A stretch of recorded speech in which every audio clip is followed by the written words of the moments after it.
Via ne ali pa taile atua wai. O le tele o mea tatou, e tele o mea le tangata. Ese ma mea le atua. Amen. Ai fa taile atua o tatou pelo ai fia le neta e au. O ia le atua e la pese o ma o usu. Ai loa la tatou le i usu mai la pese na e dia fa mon mon. Se mea matango fie, matua matango fie. Banga ia le pese le pa ka kungi ma usu. Maka aka. O le pese le ai whanongo iupu. O le pese aka. O se mea matango fie, matua matango fie.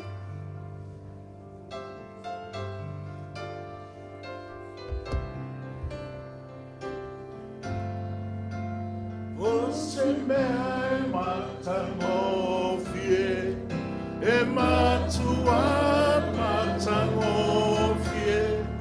Le faula ina mai le angasa, e file mua i le anganga, o le suli faata sima, Yesu o lo utu, o se mea e matango fie, te la.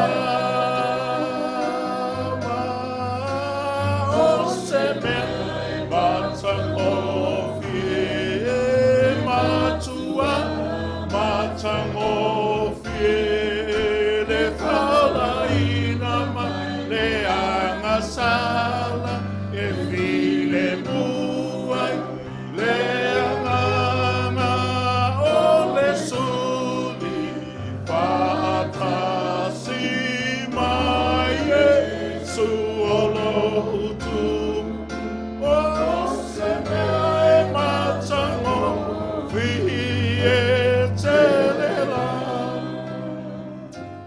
tai lava alalo mai lalo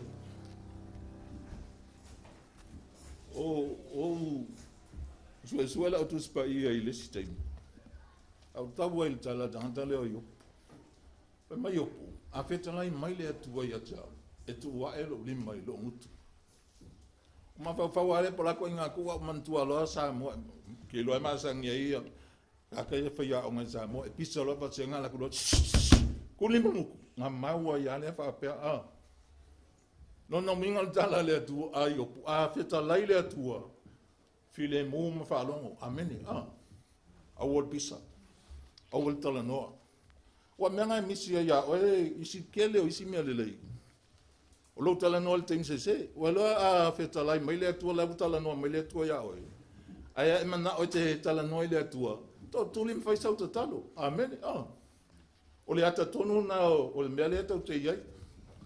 Ai, whaftai le atua le nei avanoa le leu tato maua. Se avanoa po e whamawai atua i le uso ia whamau se malifalitua. Ia, wa lela a te loa lata staimi tu e po ia i Samoa. Ia, ai mana ia po nei ato tato te mafutai. Ia, matatu whaamawai le upu lea la atau talangia i le upu le atua.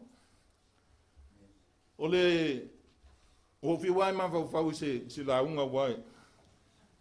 E tele ana no whalongo launga tangata mana neia i o launga tangata. A te muso e se mea volele launga tangata ina i loa ia ameni.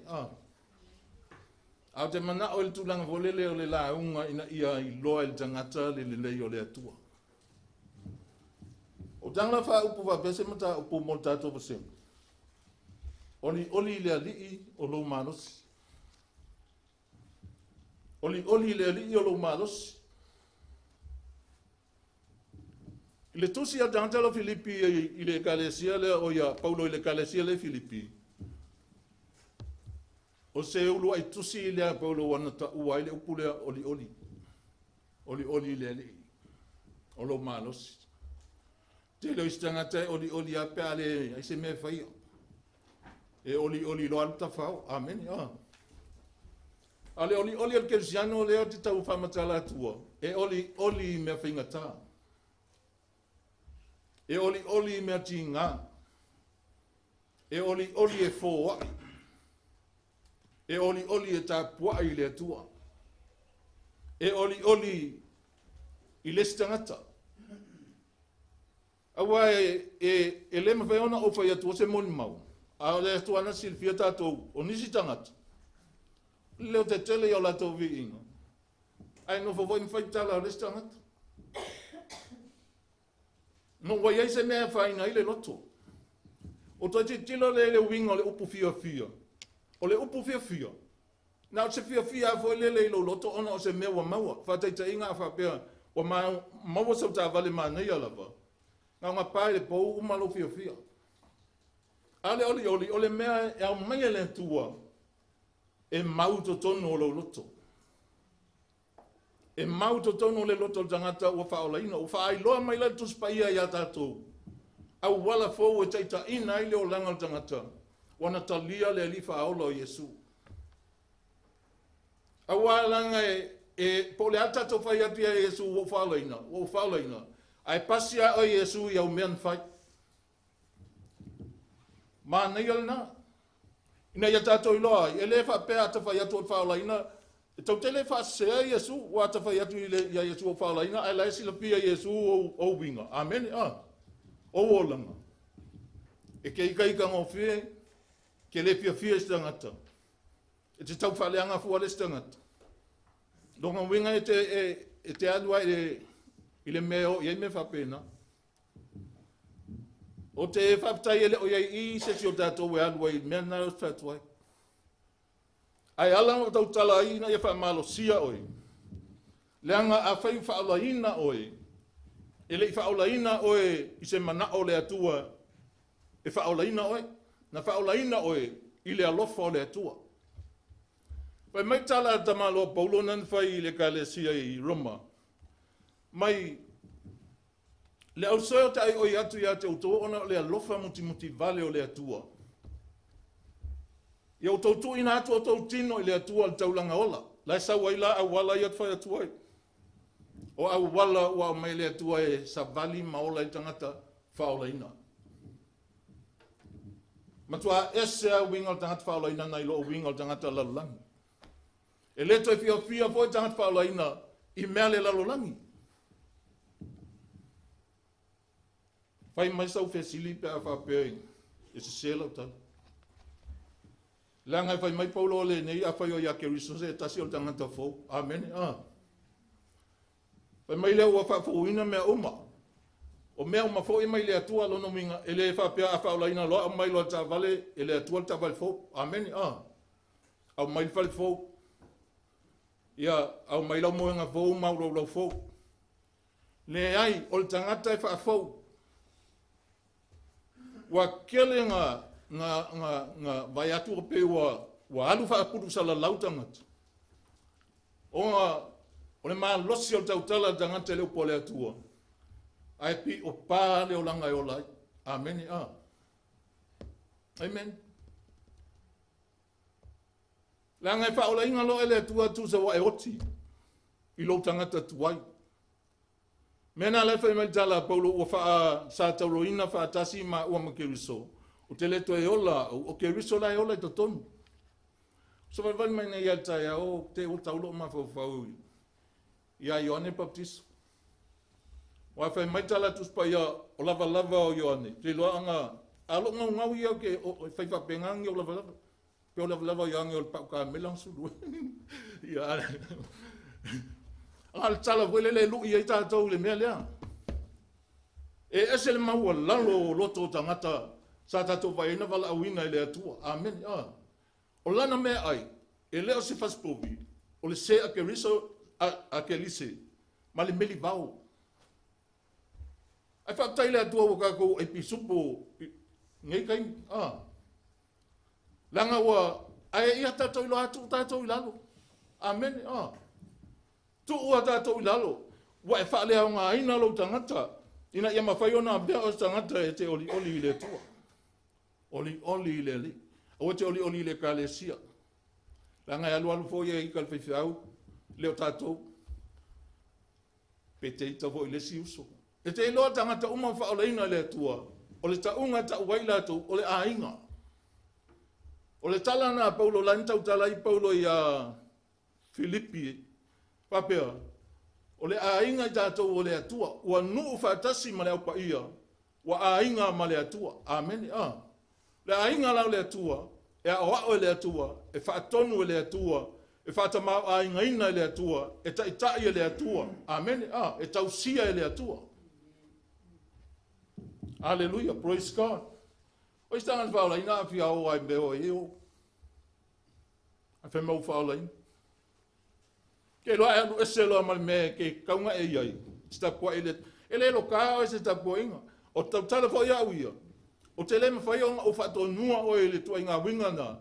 Ai ia e loa le fionga le atua. Amen. Awa e loa le fionga le atua. O le taita inga na olo wolanga le atua. Amen. Amen. E mo ia to titi ia si mato tama ia kale si tai pe ale to tele o le kale si a Filipi. O le kale si a Filipi.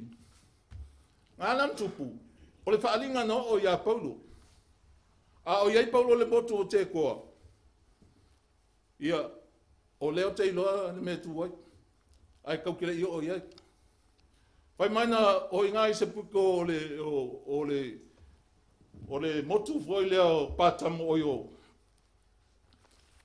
E ia ia fatasi ma Filipi, ai no o ia Makedonia.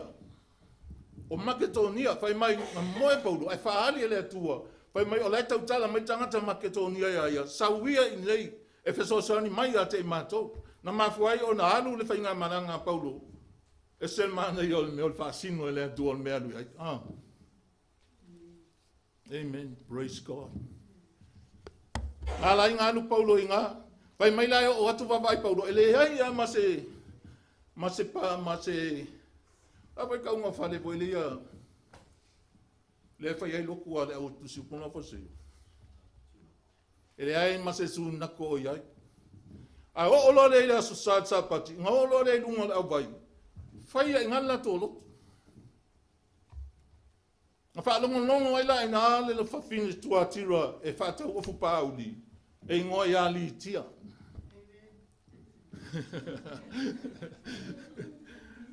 Ai mai na tautala Paulo ai whaalongo e talinga o ele atua talinga o fine lea. Na talia lo le fine lea ia le tala Paulo. Mama na olo e papatiso ina lona ainga. Nga mua oso li tia ile mea whaingata pe o whai atu oli i mea tinga. Fai mai ngā alu tau ana, fai mai, fai o tau tali tonu ia, ua ufatu atua le atua, o mai e no nofo e lo whali. O kā kou whaola i ngā whai a, so se avangoa mati, e se inga whapi, uli ai a mati avangoa. Ai lai koko wai pusa kuma, kele o mwhama, Langa e ei teimi i whapeaka kou ai o sa o kā kou mawhawhau. Ai a kango e fuala i le fua le atua. Ma koa auta. Nga o le kausia inga, le ngate nai whai mai.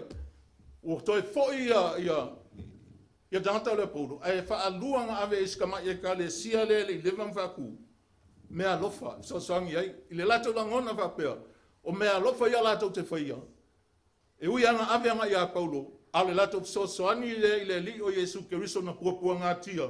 Mama liu mo i lato. So se mea te whaia, whai le atua. Whai le atua.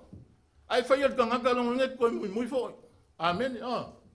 E ki koe whiau foi. Ke whakulo o le ke a mai whapea. O mau. Mau. Te loa foi. Whai mai tala danga tau leo Paulo. O wale tusi ina, kuta alau, suelau tusi pao, yesau tusi pao. Le Roma suma lua. Le Roma se fulu ma le lua. Ngai amatai tala na Paulo le au soe. O te ai o yatu ya te utou ona o le alofa muti vale o le atua. O le alofa muti vale o le atu. E lua atu ai ngā alofa e whamatala ina i le atua. O le alofa muti vale, ma le alofa tu noa. O le alofa tu noa na whaola ina i tātou e le atua. Whai mai Paulo, e le ona o ngā luenga ni mita se tasi. E le whaola ina i ngā luenga. Ai nā alofa le atua i uian tātou leanga. Ai nā alofa mai a le atua i lona alofa tu noa. Amen. O le alofa e whakavau. Le tau tala i ai le tamalo ta vita lantusi salamo e se lau matu o le tus foi na le fa pe lo nga ngai fa manu ya yo o me mo foi toni a tau fa manu non swa pa ia sa lo le male lisio me alofa na fa le tua ya ta vita me alofa foi na fa le tua ya ta to uma na ia fa mamma ta to o le alofa muti vale na ia le tau ia ia te tātou. Na le tau ia isi au mea ngang whai. Amen. Ma o fo. Tai e ai ata ngata na maua le atua. Ua whaola ina le atua. E le i maua la tau men whai. Amen. A se fia fianga na.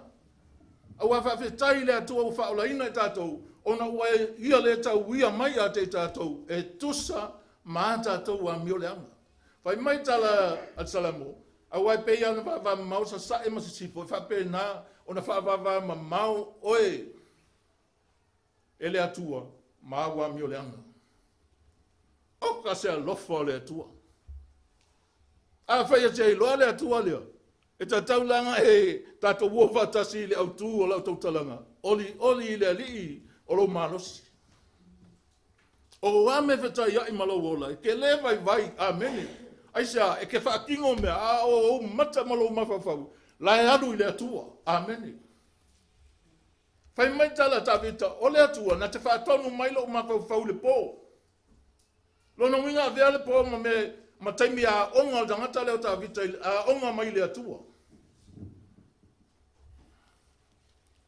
pe ia le ke le kau fi mo e kanka ele okay, thank you. Ea o mai le atua i le mafau o tangata. Ngā olo aleanga malama tai au, alu tangata. Whātino mea na mafau na o mai le atua i lona mafau. I whapena fo tangata mi o leanga. A moe lai le poe lea o le atua, ai mafau me leanga. Nā la ilo le tai au alu, whātino me leanga. Amen, le mea ngai ala inga me vesi le mea. O le whai al mawhau o ngaka ia. Whaftai le atua lana wala aunga ia te tātou. Ka ko wō le awala le ua whasino le atua tau te oai. E le ai ama se o tātou e poto. E au mai le atua le poto. E whai ai mea lai mana o ai e whai. O tele winga tangata. A man na mea na ta talo le ama whai blend. O na ta talo le atua. Sozani mai. Ia e sosani mai le whainga nei fuafuanga whamanuia mai a te mātou. Ai le ai a ta talo whapea le atua whasino mai. Amen. Tai mai. Tau nopo le saso te ia wa taulo ma whau au mai e leanga ngalo ma whau. Whapea. O whapea lo le tano sia e maua. Se fai fi au whaftai le tua ona le mena o mai. Se fai fi au foi lele e loa au nei le tua. E au noa ma se tau ina te au mai. Amen. Na talia.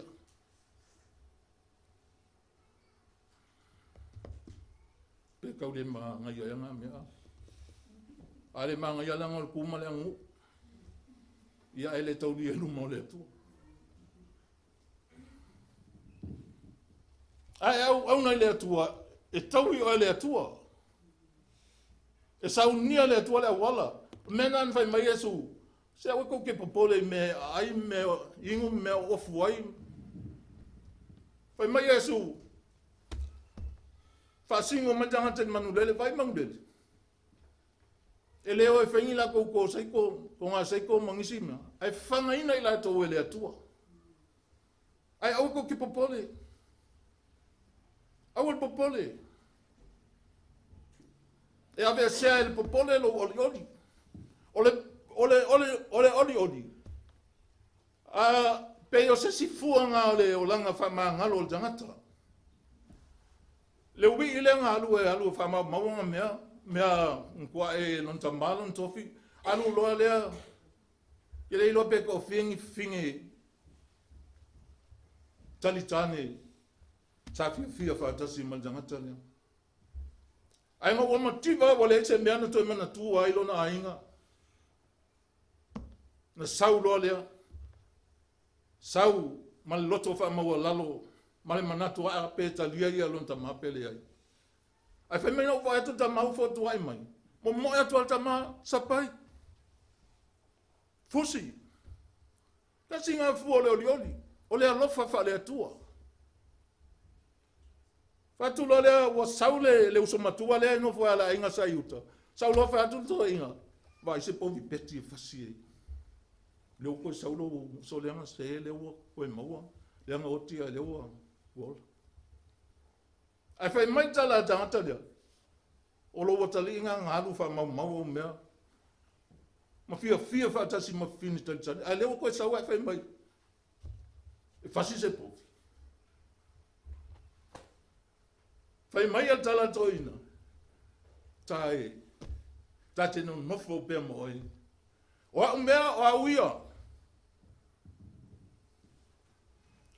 a lo usole nei le asadu e tata wai on tato oli o le langa dangata wai ai le atua oli pe nga al pangu oli ma sanya no tala ila pana tuloa le olanga samo sanga o fa ia male poko lunga le laula a fai fo wale che poko e loi alfa in masim oi nei fa fta ile tu ma ngai al telo me ai fo mai le tu ai fo awangi ai le ai pe ka ko el mele ya le si finge nga sa mantu ni si ma fin sa mantu ma fut ke le lo to na i fai mai lo el merci dia le o ki ma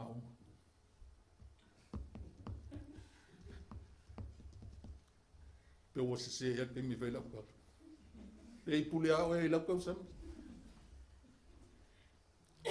ai la fiona le tua e ke malia lo loto ai le un malo fia ai alleluia langa ole upule ola e te ola ai ele ngatana e ola ai nei ai te ola ai e o fa babau amen a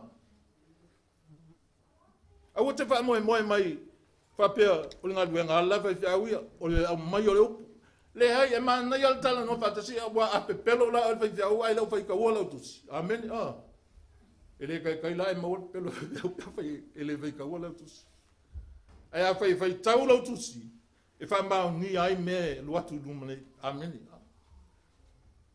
hallelujah praise god fai mai dale tama lo tabit ilan salamo nga e fa upo fitu malva ko kiki se folo pecho la maka o la kunge ya ta ya ko ya yes fai mai tala tabita sa te talo toile tua e tele le fia wa e tu uilo loto fe tu o fia e loto that's ole ngai minta bitanga ile oli wa tele langa oli tu so se fia wa anu ai wa tele mai le tabita wa tele fia wa e tu uilo loto ai titi lo la to iona le sia vaenga iona po wa faatele ina ia la to seito ma la to waina o meanga e fia i ai laulangi e mawai e uma e ai taimele mawai se isi fa upunga e mfaino tangwa u ya fa upuai ai talia lo loto be malia e ai o tala tabita ile tua wa e fa tumulo loto ile oli ai titi le fia la tola ile taimi tele ia la to waina ia ma la to fato anga le ia fua mai Amen. Ele ai ia sa si me fa tu sa ile oli o tangata ile atua. Ole si oli fa matala mai tanga tangata fa le oso li liu. Oso. Fa lavela. Ke le ga ko filosofia ai le oso mo. So ele pelo. Ele mo ile oli amen. Fa ko fo ile fa singo kai ka ke loi winga. Wa ta singa me selmana. E te tilo ai winga tangata na e lo ai lea. Fai mai le tala ta vita i salamu se fulu ma leono fai upu e fitu e o tutasi. O te whamanu watu ia i ova, o le whatonu mai ia te au. O le pōwho ia o mai ia te au, e ia te au lo mawhau.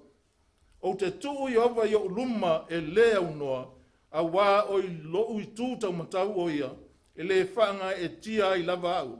O le mele e fia ai lo loto, ma oli ai lo mamalu, e malo lo ai fo i lo tino, ma le saunga le mu. A wā e te le tu ua au le tunga mau. Te le tu atu lo wanganga pa ia, lo tangata pa ia o iai le pala. E te whailoa mai ia te au le ala o le ola. O i o luma le fia malia ai. O i lo tūtau matau le oli e whakavau. Pauanga me ngā whawhetai, e matatalo e tawitai le atua. Ta ke leo kako e leo si whaikio, ai ngā me ke fulia ia. Ke leo ka ngā kalungi, se e alofa atu ia, e alofa nei. Fe koli ngā isolo le alofa, amen.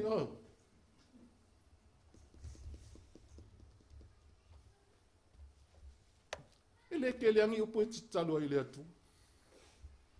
O i tangata te talongi e kalu momoe ka ngaka. Koe whialaka i ka kalua.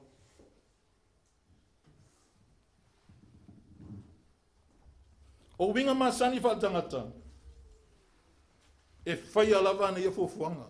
Ai mana o e fai le atu. Mana o fa tau nu le atua. Ai te lo ai fai fofuanga le atua. E fa malia ina ai ma mea na te mana o ai. Amen. Amen. Praise God.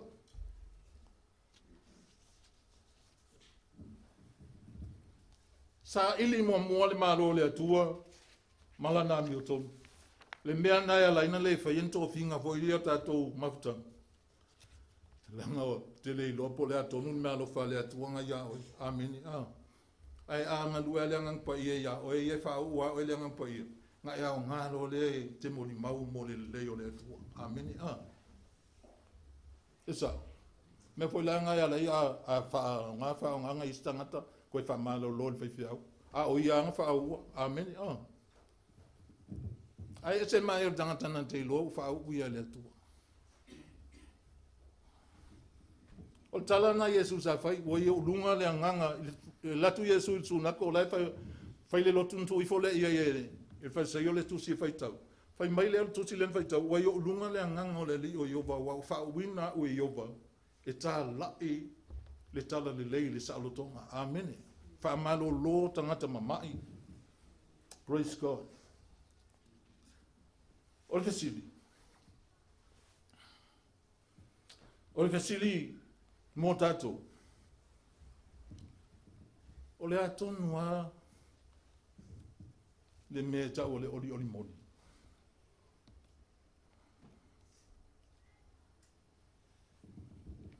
Se sua e ala o tu siwa moni i le mātai o e lima.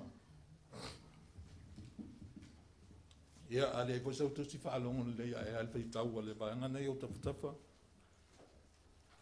mata yo lima fa yo po tolo sulua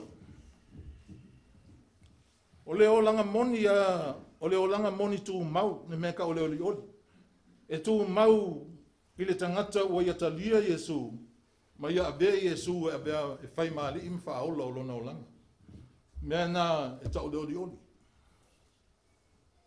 e ke ngā o isi ala aka ameni o la ia fia lono minga ele ma fai ngā whakanga oli ses e oli o mauti noa e matai o ngā lima Fai upo e tolu o sfulua. Wai popo ua ia fai upo. Fai mai ia lela fai tau atua. Amu ia e loto maulalo. A wai ola a toule malo le langi. Amu ia e whanoa noa. A wai wha ama whanwhana ina i la tau. Amu ia e anga malu. A wai whai mo la tau tofi le nu. Amu ia e fia aimfia inu le amio tonu. A wai maa ona i la tau. Amu ia e alofa atu. A wai alofa ina mai la tau. Amu ia e loto mama. A wai o la tau le malo le langi. Amu ia e whaatu puina le file mu. A wai ta ua i la tau atali o le atua. Amu ia e sawa ina ona o le amio tonu. A wai o la tau le malo le langi. Amu ia o tau pe ala tau upu leanga. Ma whasa wa ia te o tau. Ma la tau tua ina pelo o tau i mea leanga. Uma ona wau. Fai opo e sumalua. Ia o tau oli oli ma fia lava. A wā oi le langi lo o tau i e tele. O le ngalua ke siano. E le ngalua tilo i lalo nei. A e tilo anga i le langi. O alawa me whita ia i maia. O le wha amu ia le Yesu na mafua. Fai mai ua wa aile motu o tangata. Ma winga o tangata. Tanga alewa vai ese mai o na uso. Tala nolo e mea. Ia wainga i ola tangata ua alu i le atua. I se tua inga o langa. Whama ua lunga. Ia, po se tūlanga voile le fia i le tele o mea lau langi. O mea lau atua. E le whainga o fia lon whatinonga. Le tangata e whaanoa noa, amene, E le whatino. E le whatino ngō fia ina. Na amata le la unga Yesu ini upu e pese i. Oni langa e whaamautu ina ai. I unga ese o filinga tangata. Nga ngala unga Yesu. Ai li whapiang whaku Yesu. Ia oto uma ia. O koue whaion me. E ai. E la unga Yesu ai fili tangata. Amene Ai la unga la Yesu. I se la unga. Ina ia mawhai. Po se folfolanga. E whaamautu ina ai unga ese. O filinga tangata. Pe tayo awala le atua i leo langata tonu. E ese mai mea le lalolangi. Ke loa whinga lalolangi, e sa ili. Pau tau talo i le atua pisoso ani lona nganga ia o nge ke ua e mamau e se amala o tala noa. Su enga mea lalolangi. E su e i tonga fiti. E su e la tu whamanuianga. I le mea voile leo le alofa. Amen. Ma awala ese. E le taila tala whea ngai i a mea le lalolangi. Ma mea le langi. A whai e te mna o te ola mo le atua. E ta tau ona e saunia oe. Ia e tau tala le upo le atua. Ma e whaia. Amen. Le a whai ngā voi pēa le e tau tusi e te le tau tala. Ila e whalongo la tau tala. Ngai alo le a whai. Sawa. O le mena silina fia le atua. O le tangata e whaalongo. Ma fai. Fai mai tala tu se te tono me losu malvalu a fai to te matua fa alongo manga wai lai fai no ole tua. Fa alongo manga wai lo no minga wa fai. Ona man huia lo lea. Te lo no ola esa mo fa alongo me le fai tau lotu spa ia i le lotu. Uma fai tau fai mai ia fa manuia le tua i fai tau wina mal fa alongo lana fiong pa ia. E fa fiong fa mangu ia pe nga fa alongo fai kau mali. E whamanuia una ua whai. Amene. O tangata poto na. Whai mai Yesu o tangata poto. Nā te whai alo na whale i lunga le papa. A saula matangi. Saumati munga. Pesi mai whale lea. E le pau. A tangata whalea. E whaula na whale lunga o leo noni. A saula ta whenga pe al melena o fo i whale le i lunga le papa. Sau wata whenga so lo fai lalo. O le whamanga o lea mea, whai mai Yesu, o oe o le whale. O lo wa whale o oe. Te nofo ia oe. Amen. Ai a whau i e whau lo o langa, i le upu o le atua, o a whawhita uli, o a whaingata. E pei tātou tangata wārea, fo i lele mawhawhau tangata, e lai wheko aimwhainka, e vai malaki aka. O e mau mai le winga lauta. Amen. Le anga ele kalia lo fe inkawa ka ku ilo. Ke ya si lo ma ko ke ku lo ma lo ri ma. Oi, oi. Le ai. Le ai. Ele tua ia se si lo wola. O ya. E fu ele me la fa wo lo wola. Fa le upo le tua. Tawana e fia e fo atu isaka. Ke lo ole mele se ven kaya ka ko ole ave fo se mea. Sao. Ia, e ven ka ele ven o fie. E fa pe la e fa male anga ave fo ele fa mai oi. Nga lo fo ku. E ave fo. E ke le atu me te mau mai le atua. Ngai lo me le la e kanga koe whaka wai mea. Pe kau ki ngā e le skai mika kou mea le. Alu ese mai lo lava tangata. Pe ke mamalu alu ese mai lo mamalu. Po le alawa tūlanga te ei alu ese ai. Inga ia e whaia le mea whina ngalo ai le atua. Ina ia e au nai i isi tangata. E ala i le upo le atua, amene, Ia po o mea po i ke whaia. E whaki ngoi le upo le atua le whai mea tātou. E whaia le mea lea. Le lau whai atu le mea lea. E iei se aso le a e maua ai, mea umalapa. Ua te wina i le atua mo oi.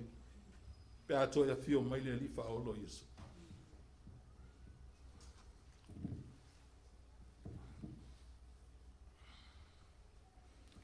Pe mai le Ioane sumatasi tala Yesu, ua ofai atu nei mea ia te outou. Ina ia tu mau wai lo oli ia te outou. Ia ato toa foi lo outou oli. So se taimi a te whai ai le upo le atua e oli ale. Ai loa i foi nā masila fia e leri, o lai foi tu mau lo oli. O le ola wha le atua, po le ola ngatanga tau wala wina le atua, po ua suia le atua. E le iloa tue tau tala le mea le o le, o le ave o le mea, koe au mai le mea. Amen.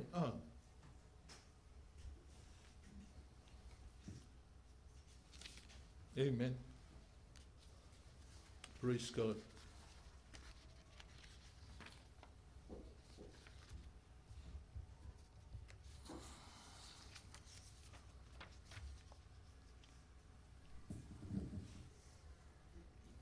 O le mole maumoni al tatou whātuatua. O tatou winga ma wala tatou te whai ai. O tatou amionga. O le mole maungai, mole mauai, o el tangata whātuatua. Amen. Sao. E loa el tangata pete le masani ai, pete le tau ai. Kango e whai whale rei. Alofa iai le alofa le atua. Ile matai o lusu lima le ala tau whātu pe atu tatou a onga te ua umalteimu. Matai o e luasu malima. Rae e sawa i totonu o le matai o na le ata o le whamasinonga le atua. Ngau whai a e lia. Atala noa ma si o tali o whai le e. Ke ilo oe, o le whamasinonga le atua. E le peo le whainga whamasinonga le laulangi. E tau a watu mo le mau ma kau kali ka ngaka. A le whamasinonga le atua, le sau tono o le mateona e luasu malima. E iei le vaenga na po le whaiupua tolu tasina i whapea i tala a Yesu. Oi tala ale whaisalam, oi ale tangata tusi al tusi. Pe a sau le atali i o tangata ilona mamalu, ma le au angelu pa ia uma whaatasi ma ia. Ona tu ese ina le e ia e peo le leo ma moe, ona tu ese ma moe ma oti. O oti le tu tauanga vali. A ma moe le tu tauanga pa, le tu tauanga tau. Ona whaapea tu loa le ia sa ilona I tū tamatau. O tau o e ua whaamanuia ina e le tua. O mai e whai mo o tau le manuia na whaavaina mo o tau. E saunia mo o tau e le whaavaina laulang. Te ilo o e launa whanawha mo titilo e ua o whapea. E se mana I o le tau vivi. Tamiti voi lea o a onga a. O se awa no le leilea. E tuu a toa ai lona loto e lana onga. Wai e se mana I o pe a saul whamanuianga. Amen. E ui ana sa tuli a umla ua onga. A wawa o ina ui whapea o loku spasila lei.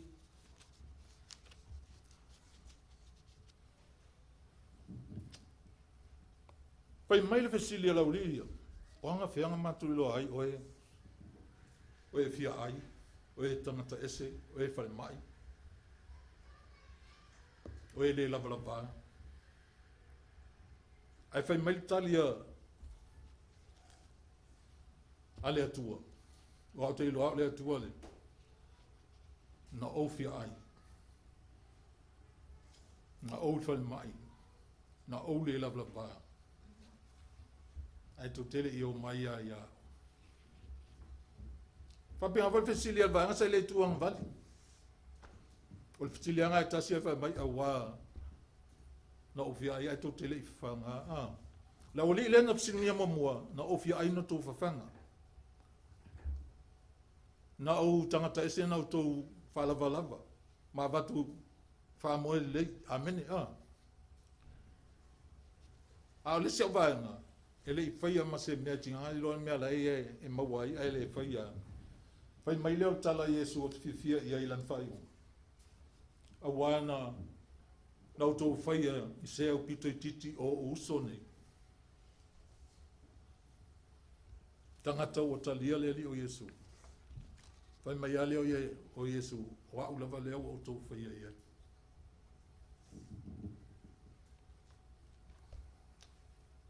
Sao a. O a ulava leo o tō whaia I ai. O le mea le leina. Tau tele tala I ani mea le lei tātou te whaia. E sila fia e le atua. Na o e fo e te iloa. Ni mafo anga te whaia ai. Se mea ona o le atua. Amen. E whaamanuia le atua ia te oi. Sa nau le au vaenga whātua tua o Filipi. I le lotu len whātua ina. Na I el whaamalosi whapea Paulo. I le ka le sialna. Pe meo le nei o uso pele. I alu lo o tau whaamalosi ngā luenga le alii. Ma le lea unoa. Ina ua o tau iloa. E lese mea wha lea o ngā. Lo o tau tau ti ngā. Vai a e loa me whai. A e loa. I loa mafu anga. E leo se mea wha lea o ngā. O whaamalosi na Paulo I le ka le si e kon nito.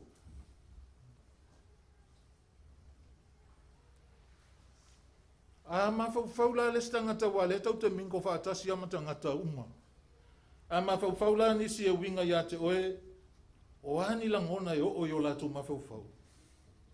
La wala tu loa oe o tangata whai mai o oe o tama whaolaina. O ani mea lato te manatua. E manatua ea oe le melena manatua I Paulo le kalesi o le oli oli. Amen. O e whaia e ni ngā luenga lofa manga le lei. E whangai e tia ila ngona o nisi tangata. Amen. Wal tau ana o ngā luenga te whaia. Le kangaka I lanloa o pe o whangai e tia la ngona. Ai tau tala fo e tau tala I upu pe I e ave I lunga. Amen. O upo le alofa. O le winga le ana talo ai Paulo whapea. O te whapita atu I le atua I o manatu uma I ate o tau. Whawhetai Paulo le atua ono tangata o le Kalesia Filipi. Ese le mānaia. O langa o tangata. E le vai. E le o tangata o I whapea ave I whapea malo. Si whapea le tumu I maso. Amen. E maso masoa. Le ai, o le loto. O le loto, e toa le loto i le atua. Na te whaia mea uma, e le vai, e le pala ai. Ai alan whai, o ngā lai tilo ngai luma. Lai ele mea le wha moe i ai. Ameni, O le mea fo ina mo tātou uma lava. Whai mai a le tusi a Roma, mua whai upu mua o le lima. Roma i lima. O le nei wata wa mia tonu ina i tātou le whātua tua, o lea wa tātou le lei ei ma le atua, ona o lo tātou wa lii o Yesu Keriso. O le whātua tua o tātou le lei ei ma le atua, ona o lo tātou wa lii o Yesu Keriso.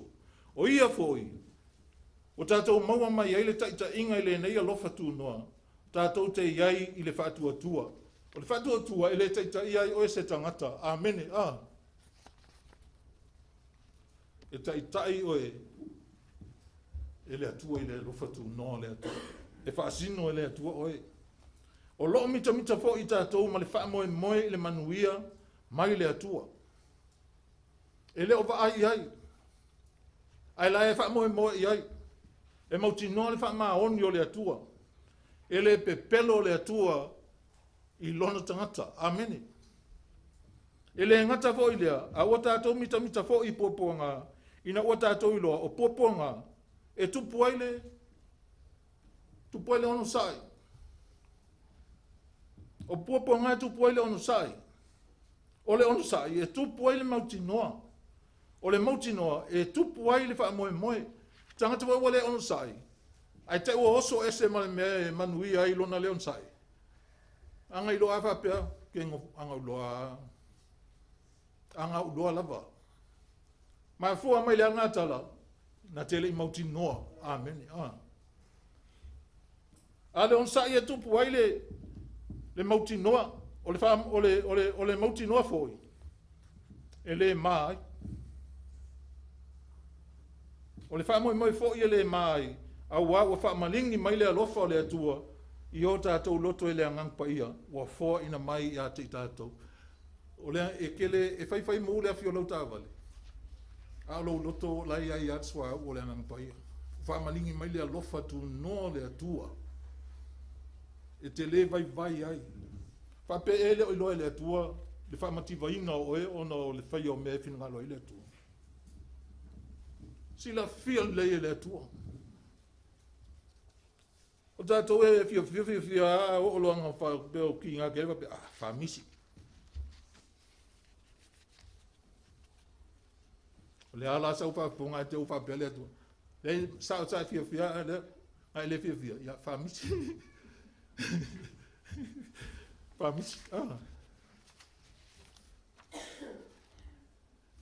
Ia, le ala whai wakuka ko whai mai wha alinga e losu tasi whai upoi fitu. Mo mia la lau tuspa ia le pepa mon mulina. O le manu malo e maua.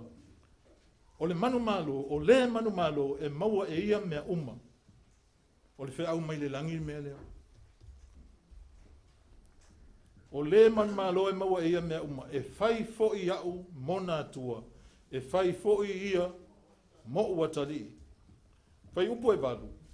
A o e loto vai, ma e le wha alongo, ma e whai mea inotia, ma e whasioti tangata, ma e wha taula aitu, ma e ifo i tupua, a toa ma e tala pele uma, e whai mo la tau tofi, le lepa afi e mu, i le lepa e mu le afi, ma le te io o le oti whaarua lea. Wai mea la le kawenga ka kuunga sa itinga. Amen. Leanga so tangata e vavenko i lalo, wale mangmalo, wale sanga unsa. Amen. Kakulata le fio mai le li faolo Yesu.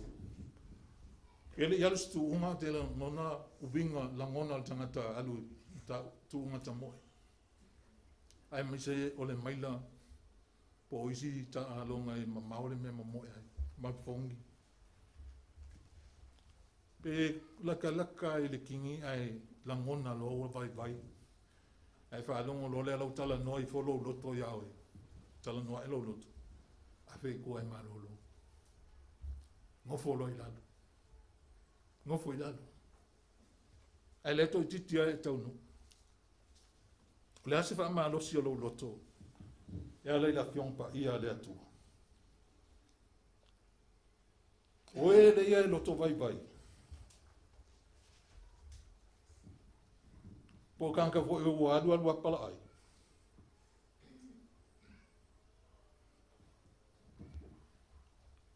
E leo ntangata ia e vai vai ta lato whaatua tua. E leo vai vai o lato whaatua tua. Pe whapea fo iona e le taitonu, wale te lele lato taitonu i le atua. Pe masal salo ma fesi so. I nisi taimi. Pe tai. O i la tau ia o e ua foi. Ua foi. Return. Go back. O toi foi le mea na sau ai. Wale liu tua le la tau mulimulinga. I le atua. O la au manatu la tau fai pe mea lai mana o iai. Ai tuu mea le atua o tinga aina. E le lavalo la tau loto te tele la tau te tutu ai lunga mo le ali o Yesu Kiriso. Pe tātou tito i titi a tātou loto te tele i le ali. E leo le au tu o la utala na ia te tele in tātou me fai. A e loto tele. Pātinga aina o e mo le ali. E mautino a alo o leo la e whakua. Langa e masani tangata vai vai lova pe ai. Ko uia. Ko uia. Pe ita tangata ia wa o onga le upo le atua. O te le tu ua le mea tonu e tau na utau tala. Leanga o Yesu na fōa ai a tōlon tangata. E le whapea na sa unile ia Yesu la alu ili sa tolo ai. A ke ia leo so o koe whai aku pe ke imuka o mamu e whapea so o koe laku ai i se umamako ka alonga sa waila i whasa kaulua. Le ai o tangata wa ame atoa alonola. Wa ame atoa.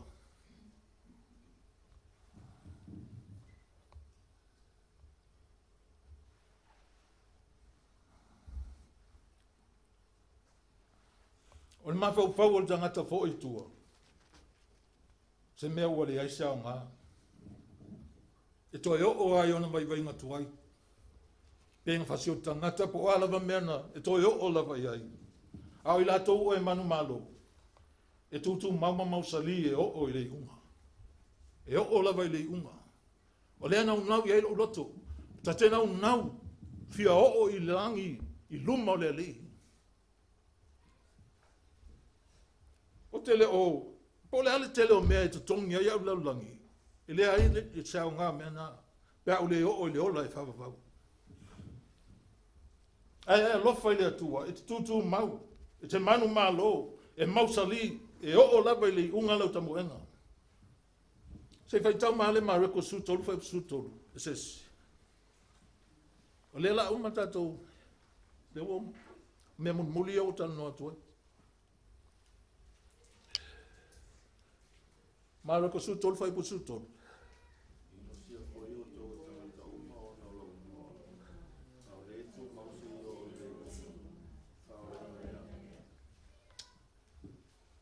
Ea, ke whiwhia i ngā mea.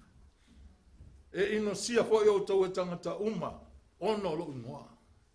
Ai wha maa oni i le atua, e ino tangata ia oe.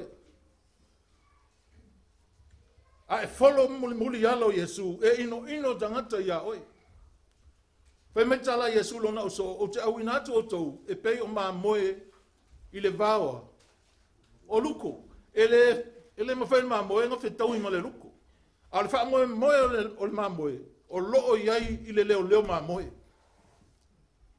E mawhai e ona alu pea le mamoe. Po whia lava le mea lae tai ai ia, e le leo mamoe. E sa vali pea, le anga lai ai lona leo mamoe. Whai mai ta vita o iova o leo mamoe o ia, le ai se meo te mativa ai, na te avea o le mea o iai le wa mua o ta oto ai, na te tai a te au, iala o le ami o tonu. Amen, E whaai o ifo whapea ta vita, e muli mai a te au lea lofa ma leanga lei, o mea uma se vali ai, a te tilo i tua, e te ilo atu, le alofa ma le anga le lei o le atua. Hallelujah. Praise God. E la lea, se wha maa rosi ngā luenga le atua, e le tau ia o le whaiwhiau. Te le tongi oi. O le avo tau iwi au ia o maua le tau. Ia fia le atua ia te au. Hallelujah. Praise God. Ia fia fo ia te oi.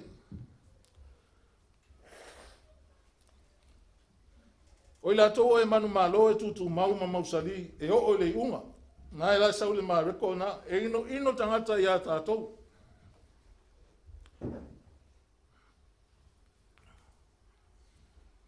Ai mau e tātou me o wha manu yanga ma mena fola ina ele atua. Mua. Ai sau le wha aringa e lua ma i se va ve elan tu si au ka ua kua mai whai tau mai wa umalo wha ai ulo i. Wha aringa e lua whai upo e fitu.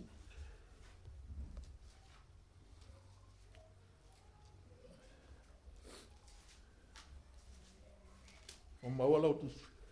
So se sia.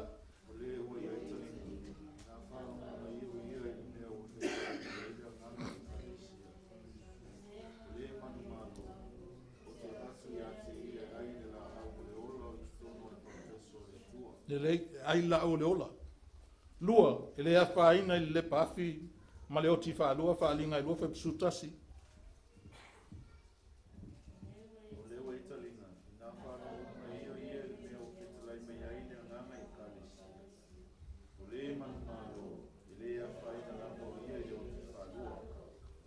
Tolu, e ai le mana i lilo, ma tu ina atu i ai le ingoa whapitoa, e le atua. O le dua whaalinga whai psupitu.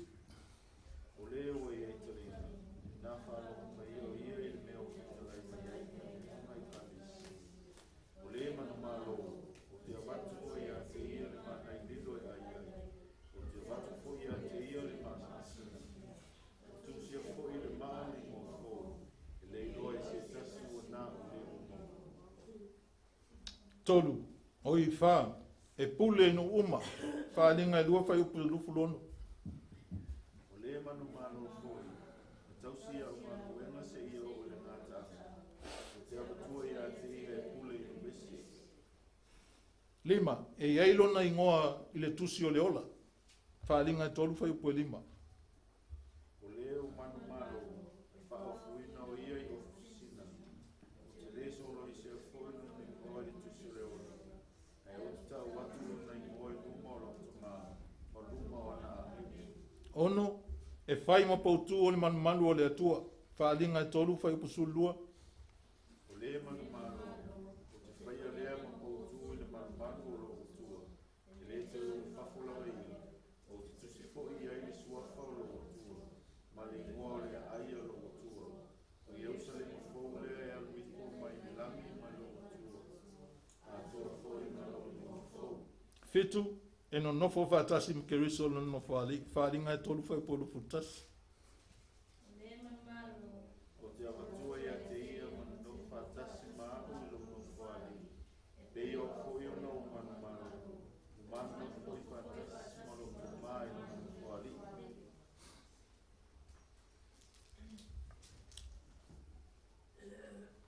Na o maa.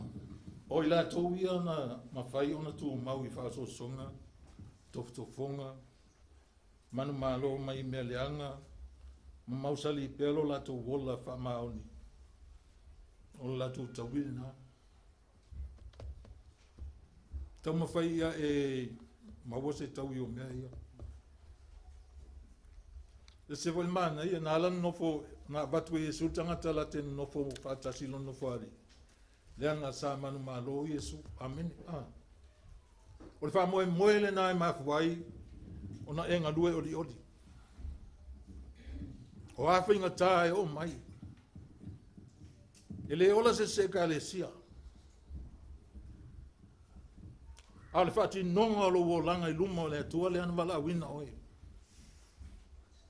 E le whainga o fie. Ai on side. Ma e tango e fai.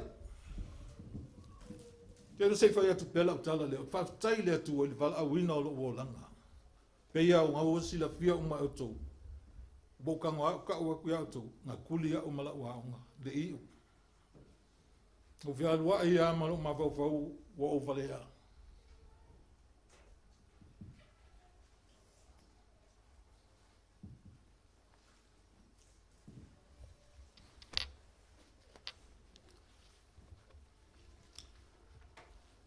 At whaala inga le atua loa ngama. Ke rei loa pe whawhianga o tau. Pe inga o whamata la le kaiminga peli wa inga ilo o langa le atua. E ilo kausonga nga ave au ma afe le loko le sempi. Te o vatu po la loko le sempi whaola inga i oe. Ke lea sanga mao ai. O lako o kōkō mo maka i ka haka. A si lako lima. Vivi i mawhakangisi. Sa o whapea ai. E wā lea ka haka. Ai sa langona i lea tuala o sili whapea. O lea me whakangisi ai. Ai o lea so lulu ngā whai fonu talo. Il tausanga le fitu lima. Na mao ai foi molo kausonga lea. Nga umalola au ngal feifi au e ngoi ata vita pangai ali. Feifi au nga ua maliu. E se le sta vita le ka ingele sem. A umaloanga la unga fai mailoa. Kako wa nga i uma maila longe i luma ngai kakalo. Nga kei au o tu lunga walu luma. Au tau tuli talo. Ele a ko se limonga o po fa long kulo. Pe ia pai paki le sau o loimata. O fa long lo loto e pe ia wa tafe se vai. Mo fa long pe wa tafe se le ano mea. Sama mafa le o langa wa sa auto anga e ingu le pia. A o fili voi po le se me fa tau lo tupe. O lai to toilo lima e mā loa i a uskale ki ngai lo fi ai. Sau fia e sau polonga. Sau langonga polonga. Au ngofola i le lotu ngā o le pesele ngā mafua i anga ngā wa i lo lotu. Whapea tatala lo loto se ia fio ai Yesu. O le atua na te avesea o whanoanoanga ma o maftianga. Sa pa tonu a ia ulanga lai ke ka solo i le meol pulu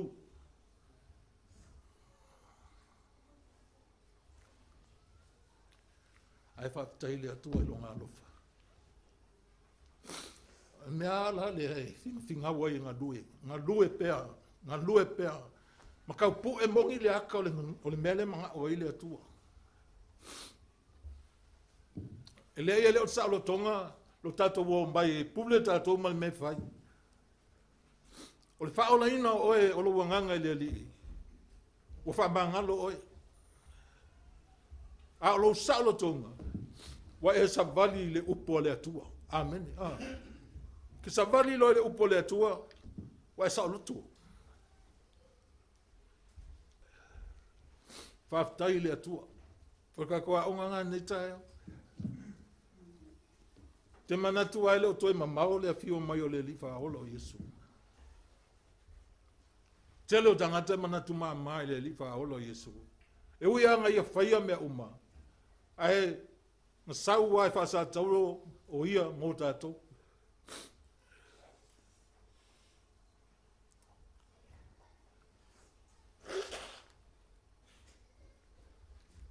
E le pikia o e le atua i sokus pasi whalaulang.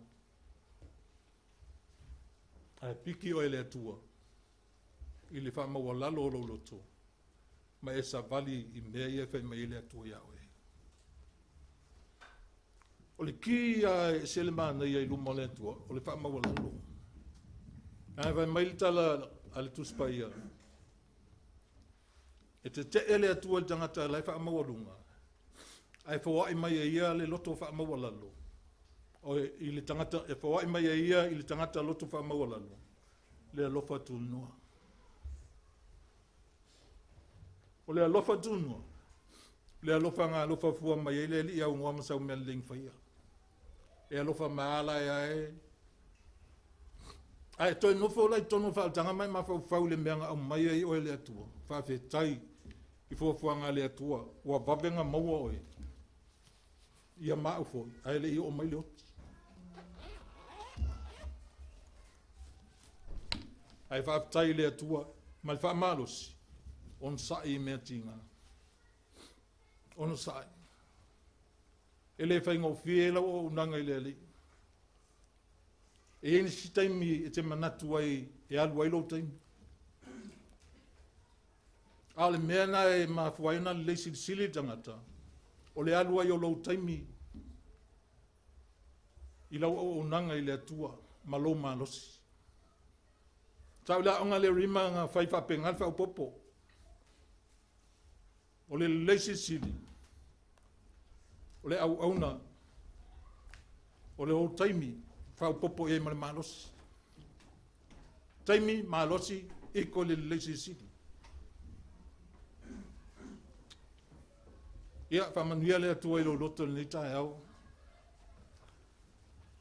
lau fionga voi po ele uso fa mau ia tato salmon multi ia ai o se fa malosi le fa tai te lo apo ani si me te lua avea ma isa mo e fai maluoso au te langona lava ele ngalo le o sota uol nei odi le ali au le au noa to tonu wa nga luenga ia tanga te fala velavi ai oli pe au te ano fo ia fia o ile tu ele ia so manatu va pe le vala au wina wa le to fai fiau o te fa to nua tangata le ai le vala au wina wa e tau le me sa o tangata e tau mafai fa ai lo atu le fina ngalo le tua ina ia aua ni fa se ina oi ai ia e maua le manuia e fa va le tua lo fa tali mai le tato fa to a umman tato fai taua a e manu malo mala to tawi ese ia mun muni mai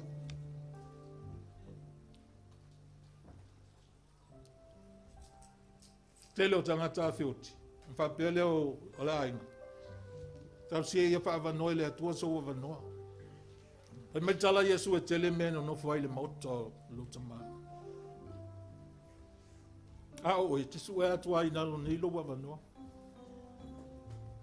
e maua pa fena maua ma Yesu o uni o le ala o le upumoni ma le ola e le alu atu se tasi tama pe ale ui mai a te a fa maua lalo ma e loa o el tangata le au ngā pe ana le aile a lofo le atua fa mni ale atua i lo loto fai vo fa longo mai se o ai sanga tale fa tamala uso ele fa vau fa inga tai la lo nei ai fa vau le afi ma le manuia i lunga ai fa vau tu se ia la tu wale upu nei la fa ia tua fai mai a e la tu se odi e fa fe lo ai o ali sili lo no minga to tele ali sili la se odi mai la ai o se odi ka mau mea o ale tala fai mai a oi wa e vai foi o e pe o matone o se oli ele o se no foanga mo tangata on sai ma losi ta wivi o no foanga mo tangata fa vai e tele oti e vai mai Yesu e ui lava na oti tangata fa tua ai ola lava ia e tele fa mo la se oti lo e fa mo le ola fa manuia tele le atua io dato loto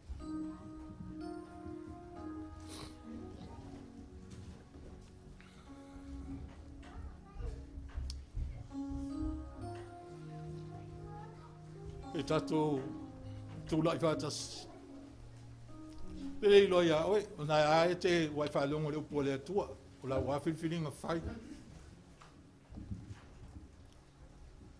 Hau lau tatalu.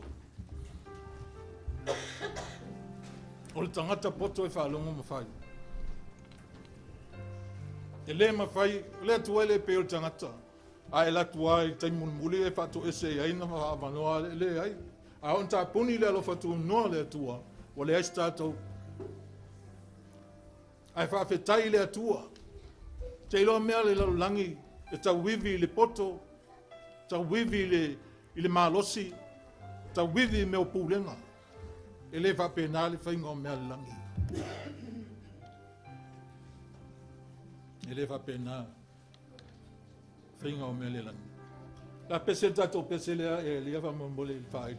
Ta talalo loto se ia fio a Iesu. Aua umana fio Iesu e ta ua foltoi whamanatu.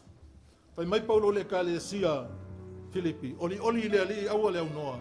O te toe whai atu. Ia o tau oli. Aleluia.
Sango